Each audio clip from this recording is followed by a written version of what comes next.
मेरा नाम इमरान है और इस वक्त मेरी उम्र 25 साल है। ये तब की बात है जब मैं 14 साल का था और शीना आंटी 24 साल की थी, यानी कि हमारी उम्र में 10 साल का फ़र्क था। और इसी उम्र में ही मैंने वो तमाम असरार और रमूज़ जान लिए थे जो कई लोग दहाइयों बाद जान पाते हैं। शीना आंटी की कम उम्र में ही शादी हो चुकी थी और उनके 3 बच्चे थे और शीना ने खुद को अच्छी तरह से मेंटेन किया हुआ था। आज इसके जवान बच्चे इसके छोटे बहन भाई लगते थे और वो बमुश्किल 32 साल की लगती थी। बकौल शीना 12 साल की थी और रियाज 30 साल का था जब शादी हुई और मैं इस वक्त पाँव पाँव चलना शुरू हुआ था। शीना की गोरी बेदाग रंगत से बड़े बड़े दानिश्वर लोग भी उसकी सही उम्र का अंदाज़ा नहीं कर सकते थे और धोखा खा जाते। मेरा चचा और कजिन सारे ही लाइन मारते थे, मगर इसने सबको धुतकार कर मुझको ही घर जाने की इजाज़त दी थी। आज इसकी मरी हुई सास का सालाना ख़त्म था, जिसकी वजह से घर में मीठे चावल बने थे और मेरे लिए स्पेशल चावल लाई थी। वाह शीना मेरी जान, मैंने चावल एक साइड पे रखते हुए कहा। शीना ने बहुत ही ज़बरदस्त किस्म का परफ्यूम लगाया हुआ था, जिसकी भीनी भीनी खुशबू मुझे पिल भर में मदहोश कर रही थी। चुल्लू में तुम्हें छोड़ आता हूँ, मैंने क्लॉक पे टाइम देखते हुए कहा। इस वक्त 3 बज रहे थे। नहीं, मेरे साथ अन्नम है, वो दूसरे कमरे में बैठी है। मैंने पूछा अन्नम कौन है? वो अपने भाई का नाम लेते हुए बोली, वो इसकी बेटी है। मैंने कहा चुल्लू फिर भी गांव की गिल्ली तक तो छोड़ देता हूँ। वो बोली नहीं, मैं चली जाऊंगी, ऐसे कोई देख लेगा। हम दोनों कमरे से बाहर निकले तो बाहर बरामदे में ही एक लड़की, जिसकी उम्र करीब 21 या 22 साल की होगी, मोबाइल फ़ोन पे बात कर रही थी। इसके कान में हेडफोन्स थे और इसने मोबाइल को बिल्कुल सामने रखा हुआ था, यानी वो लाइव कॉल कर रही थी। हमें देखकर इसने जल्दी से कॉल ड्रॉप की और हमारे पास आन धमकी, अस्सलाम अलैकुम इमरान।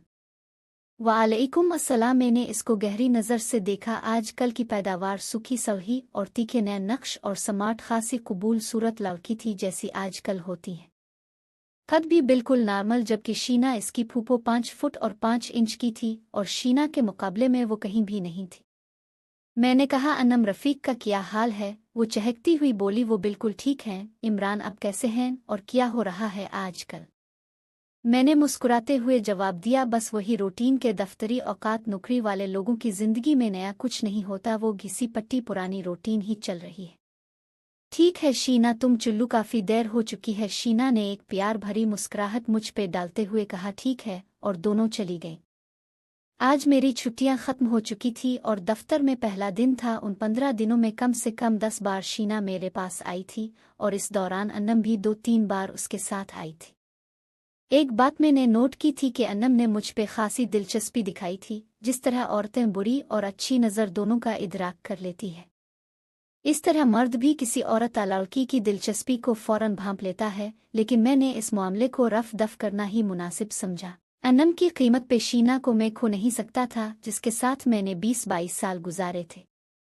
अभी मुझे बैठे थोड़ी ही देर हुई थी कि अचानक एक खातून की एंट्री हुई। हमारे दफ्तर में खातून की एंट्री हमेशा खुशगवार समझी जाती थी, हत्ता कि हमारे सीनियर मैनेजर भी अपने केबिन से झांकने लग जाते थे। वो सीधा मेरे पास आई और अपना काम बताया तो मैंने कहा, आप रज़ा साहिब से मिल लिए, इनका डिपार्टमेंट है। इस दौरान मैं खातून को गौर से देखा। उन्होंने गावन पहन रखा था, मगर मैंने अपने तजुर्बे से इनकी उम्र का अंदाज़ा लगाया, जो 30 या 32 साल थी। ये पहली सरसरी से मुलाकात इतनी मुलाकातों में बदल जाएगी, मैंने कभी सोचा न था। इस वक्त रूटीन की लाइफ चल रही थी और मेरी वाइफ को मैं कैसे आए। आज तीसरा दिन था तो सारे राब्ते कम हो गए थे। खासकर शीना को मैंने समझाया हुआ था कि 9 से 5 तक मैं हाजिर हूँ, उसके बाद राब्ता करने की कोशिश न करे। शादीशुदा बंदा और वो भी नौकरी वाला अपनी सोशल लाइफ को लेकर बहुत इंतहा पसंद हो जाता है, क्योंकि सोशल लाइफ बिल्कुल ख़त्म हो जाती है तो वो चाहता है कि काम के बाद जो लम्हात आज़ादी के मिले वो आराम से गुजारें, कोई मुखिल ना हो। आज वो खातून दूसरी बार दफ्तर आई और हसब मामूल इसने सिया गावन ही पहन रखा था। वो सीधी रज़ा की टेबल पे गई और आज इसके साथ 15-16 साला लड़का भी था। मैं कुन आंखियों से रज़ा और उसके दरमियान होने वाली खसर पिसर सुनने की कोशिश की, मगर आज रज़ा गला फाड़ फाड़ कर नहीं बल्कि बहुत सुलझे हुए लहजे में बोल रहा था, वरना वो तो पूरा दफ्तर अपनी भारी आवाज़ से सर पे उठा लेता था। आवाज़ बहुत धीमी थी तो मुझे कुछ सुनाई नहीं दिया। कुछ ही देर में रज़ा उठकर मेरी तरफ आया और मुस्कुराते हुए बोला, जानी ये मेरे जाने वाले हैं, उनका केस ही ओके कर दे, उन्हें पैसों की ज़रूरत है। मैंने कहा क्यों ऐसे कैसे ओके कर दूं, हर चीज़ टाइम से होगी, तुम्हें तो पता है कि हर चीज़ का एक प्रोसेस होता है। मैंने इसका ताल्लुक जाने की कोशिश करते हुए अदाकारी की।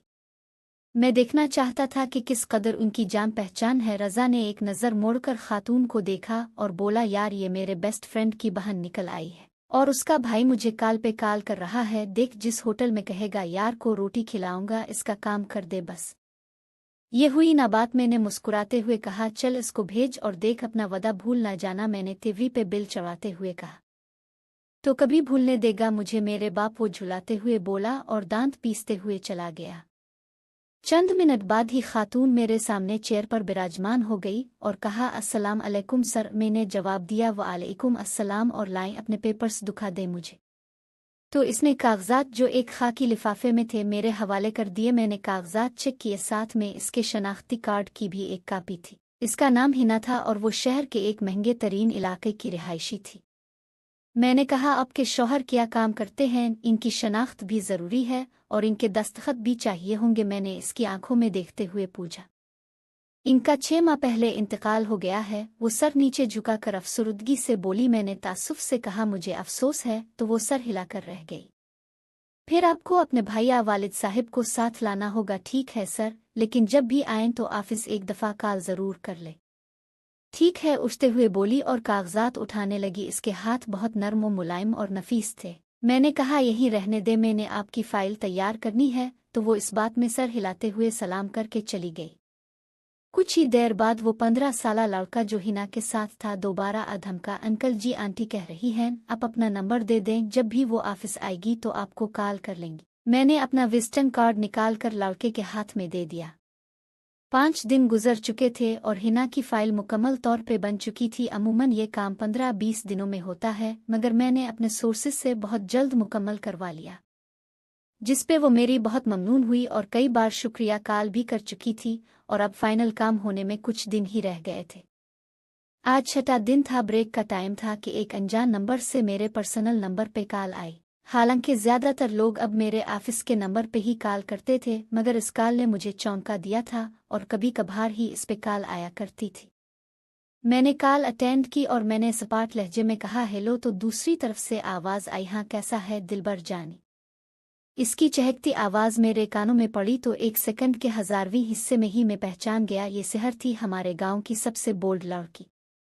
क्योंकि इस वक्त में शीना की जुल्फों का असीर था, मगर कभी कभार उधर उधर मुन मारने को दिल करता तो मैं भी शाम को गर्ल्स स्कूल की दीवार चढ़ जाता था।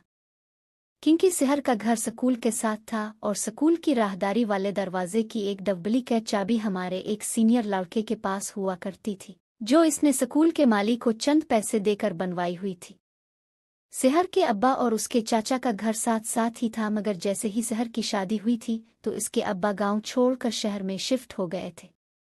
लेकिन इसका चचा अब भी हमारे गांव में ही रहाइश पजीर था और सेहर ने शादी के बाद गांव का रुख करना तकरीबन खत्म ही कर दिया था। शायद वो नहीं चाहती थी कि इसके बुजुर्ग शौहर के काम में इसकी बातों की हल्की सी भी भनक पड़े। शादी के बाद इसने खुद को बदल लिया था। शादी के वक्त वो 20 साल की थी और उसका शौहर 50 साल का था, बहुत सारी ज़मीनों का मालिक, और उसकी बीवी का इंतकाल हो चुका था। सिर्फ एक बेटी ही थी जो अभी कम उम्र थी। कल मिलाकर सेहर जैसी गरीब लड़की के लिए ये सौदा मुनाफा का ही था और आज इसका मुझे कॉल करना अचंभे में डाल रहा था। मैंने हैरानगी से पूछा, क्या हाल है सेहर? इतने सालों बाद आज कैसे मेरी याद आ गई? वो हंसकर बोली, बस आ गई, देख लो ना, बड़ी बात है जी। मैंने अपने लहजे में मिठास भरते हुए कहा, कोई हाथ का दिया काम आ गया है, वरना मैं कहाँ इस काबिल के सेहर मुझे कॉल करे। मैंने मुस्कुराते हुए कहा।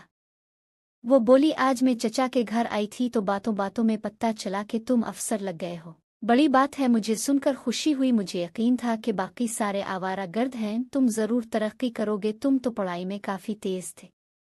शुक्रिया इतनी तारीफ का। और सुनो भाई असफंद का क्या हाल है? मैंने इसके शौहर का पूछते हुए कहा। वो झुलाते हुए बोली, वो बिल्कुल ठीक है, बस सारा दिन लड़ते रहते हैं और क्या कर सकते हैं वो। मियाँ बीवी में लड़ाइयाँ तो आम सी बात है। ये बताओ मुझे फ़ोन क्यों किया? वो इंतहाई बेबाकी से बोली, मुझे 500 का लोड करवा दो। मैंने हैरान होते हुए कहा, क्यों, खैर तो है? पटवारी की बीवी मुझ मजदूर से लोड मांग रही है और वो भी 500 रुपए का।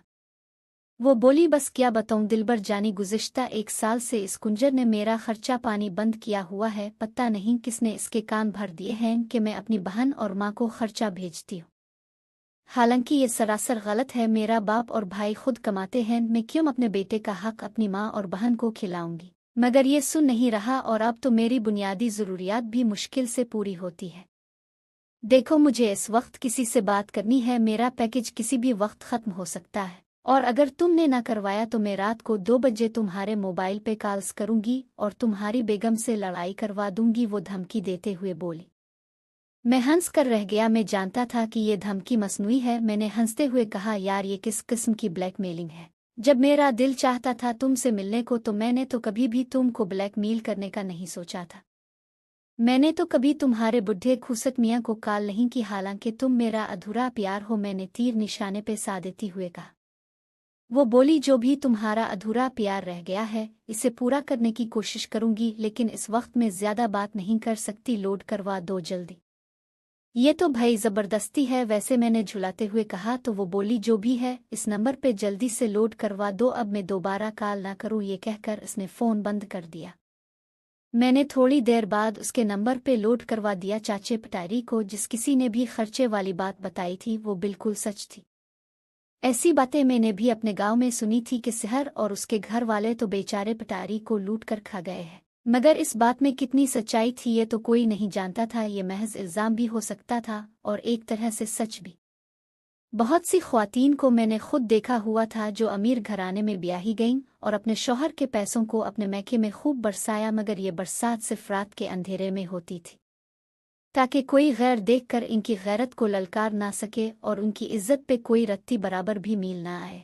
हालांकि शौहर की कमाई पे हक सिर्फ इसकी बीवी और बच्चों का होता है, इसकी सास और साले सालियां इसकी कोई जिम्मेदारी नहीं होते।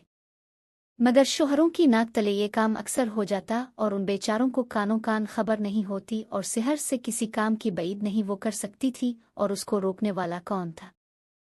अब 3 हफ्ते गुजर चुके थे और हिना पैसे लेकर जा चुकी थी। जो तस्वीरें मैंने फाइल के ली थीं वो गजब की थी। शनाख्ती कार्ड पे तो वो सौ ही नजर आ रही थी, लेकिन दर हकीकत वो एक मास्टरपीस थी। गंदुमी खिलती हुई रंगत, तीखी नाक और जामशीरी लब, बड़ी बड़ी भूरी आंखें।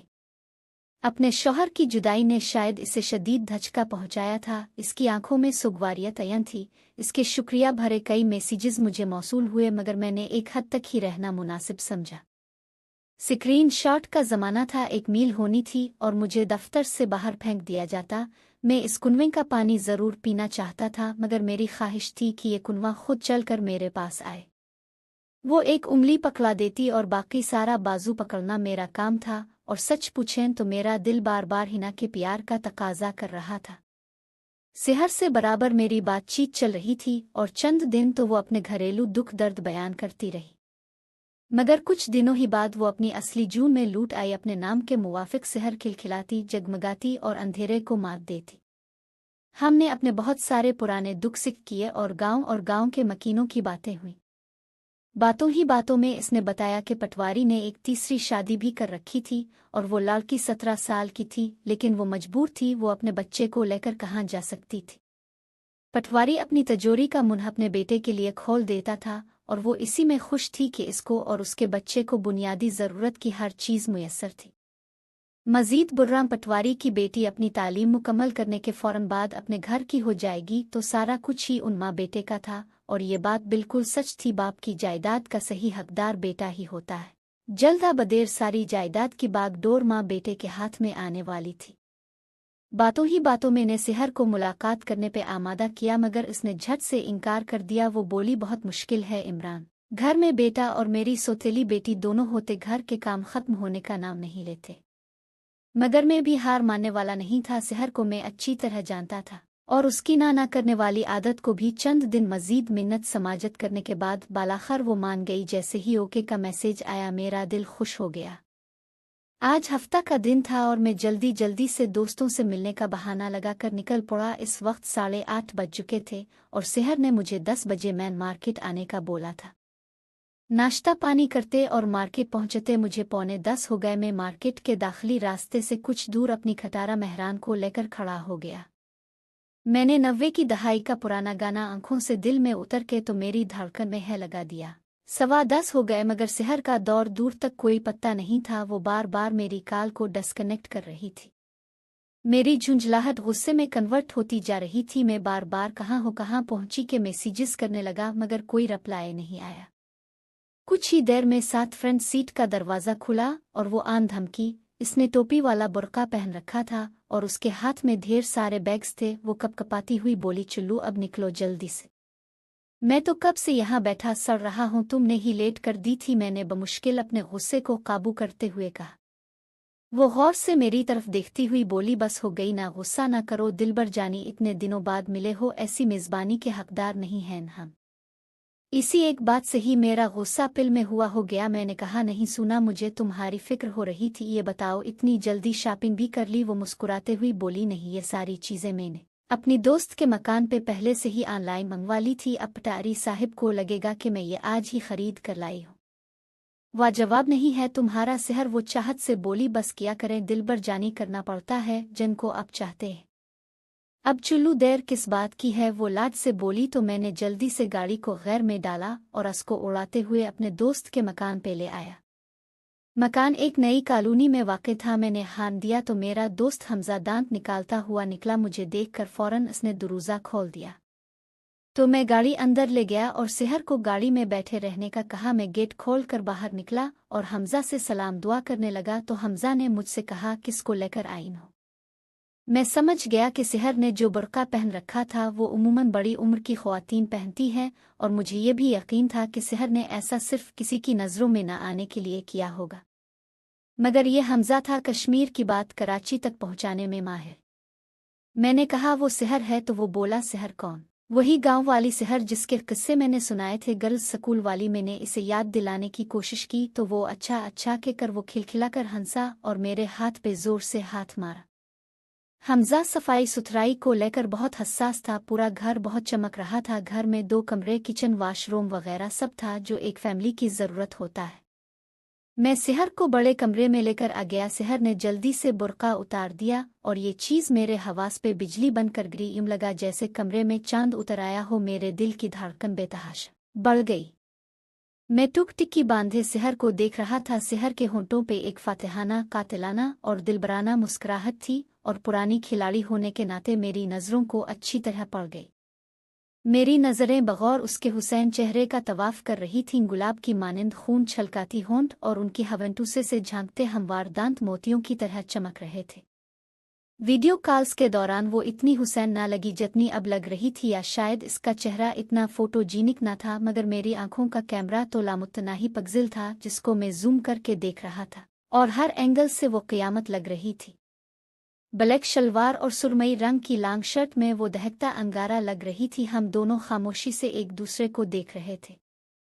इसके बाद हम इधर उधर की बातें कर रहे थे। हमें 15 मिनट ही गुजरे थे कि अचानक इसी दौरान ही इसका सेल फोन बजा। कॉल सुनते ही वो जल्दी से उठी। क्या हुआ? मैंने इसको बाजू से पकड़ते हुए बोला।